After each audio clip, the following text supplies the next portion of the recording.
ஒருத்தன் பாவத்தோடு இருக்கிறான், அவன்கிட்ட உலகத்துக்குரிய அருவருப்புகள் இருக்கிறது என்று தெரிந்த பிறகும் கர்த்தர் உன்னை நேசிக்கிறார், கர்த்தர் உன்னிடத்தில் அன்பா இருக்கிறார், கர்த்தர் உன்னை மேன்மேலும் பலிக்கு பெருக செய்வார், இப்படி சொல்கிறது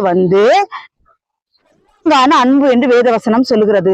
ஒருவன் பாவத்தில் இருக்கிறான் என்றால், நீ இந்த பாவம் செய்யாத சகோதரி, நீ இந்த பாவம் செய்யாத சகோதரா, இது தேவனுக்கு பிரியமில்லாத காரியம், நீ இதுல இருந்து வெளியே வா, அன்பு சகோதரனே சகோதரியே, நீ இதுல இருந்து வெளியே வா, அன்பான கர்த்தர் உன்னை நேசிக்கிறார் என்று சொல்லி கொடுக்கிறது அன்பான உபதேசமா? நீ என்ன வேணாலும் பாவத்துல இருந்துட்டு போ, ஆனா உன்னை இயேசு நேசிக்கிறார், ஆனா உன்னை இயேசு நேசிக்கிறார்னு சொல்றது பொல்லாங்கான அன்பு என்று வேதவசனம் சொல்லுகிறது.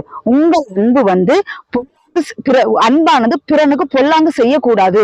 இன்னைக்கு நான் சொல்றேன், யாரெல்லாம் இயேசு அன்பானவர், இயேசு தண்டிக்க மாட்டார், இயேசு கருணை உள்ளவர் என்று யாரெல்லாம் சொல்லி கொண்டிருக்கிறீர்களோ, கர்த்தருடைய பிள்ளைகளை, இந்த நாட்கள்